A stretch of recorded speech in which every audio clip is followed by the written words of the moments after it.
মৌসুমী আইল্যান্ডের এই বীজটা হুবহু মন্দারমণির মতো দেখতে। আর এইরকম ঘরোয়া খাবার রান্না করেছে এই মিষ্টি কাকিমা, যার হাজবেন্ড ইন্ডিয়ান আর্মি। তাই শিয়ালদাহ থেকে সকাল সকাল নামখানা লোকাল ধরে পৌঁছে গেলাম নামখানাতে। 10 মাইল ঘাট পার হয়ে টোটো নিয়ে পৌঁছে গেলাম লেজার ক্যাম্পে। আর ক্যাম্পে ঢুকতে না ঢুকতে এইরকম একটা শান্ত পরিবেশ চোখে পড়লো। এটা হলো লেজার ক্যাম্প, একটু ভেতর দিকে আসো। এটা কিন্তু এই প্রথমবার আমার বন্ধুদের নিয়ে আমরা এরকম একটা জায়গায় এসেছি। তোরা ঢুকতেই কিন্তু এইরকম একটা অ্যাম্বিয়েন্স। এখানে রাকেশ ভাই রয়েছে, ওই দিকে আমার বন্ধুরা রয়েছে।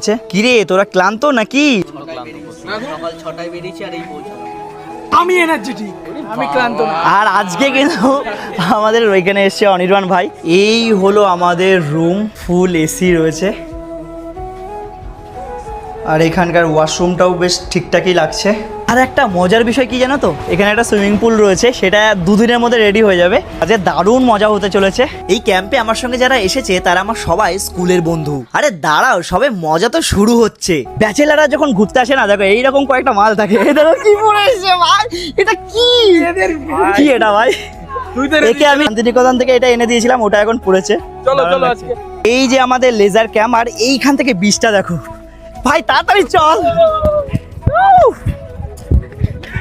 ও কি এটা দেখো, আমি এই ধরে 4 বার মৌসুমী আইল্যান্ডে আসলাম, কিন্তু কোনো ক্যাম্পের সামনে এত বড় স্পেস নেই যেখানে আমরা স্নান করতে পারবো, আর এত বড় বিচ। প্রথমবার আমরা মৌসুমী আইল্যান্ডে এসে, ঠিক আছে, ফুটবল খেলবো।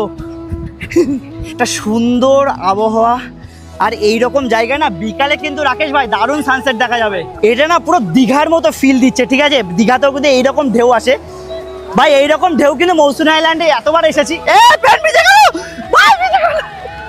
কি রে ভাই, তুই তো মজাটা নিচ্ছিস, আসলে তোর নাকি কষ্ট হয়ে গেছে স্নান করে।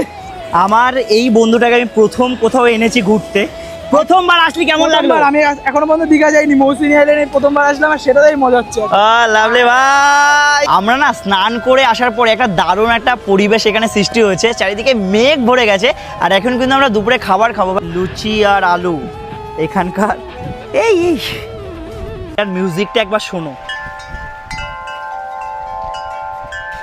আমি বলেছিলাম না যে আমাদের ক্যাম্পের পাশে এরকম একটা বিচ রয়েছে, এত সুন্দর লাগছে, হালকা হালকা বৃষ্টি পড়ছে, দারুণ একটা অভিজ্ঞতা।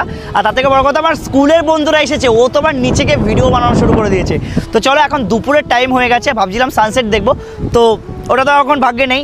দুপুরে খাবারটা কেমন হচ্ছে চলো দেখি। যেহেতু হালকা হালকা বৃষ্টি পড়ছে, আমরা কিন্তু এই জায়গাটাই খাবারের জায়গা করে দেওয়া আছে, তাই তো ভাই? এই যে গরমা গরম খাবার কিন্তু চলে এসেছে। এখানে ডাল রয়েছে, এখানে মেবি পটল চিংড়ি, একটা স্যালাড রয়েছে, আর এখানে সাদা ভাত।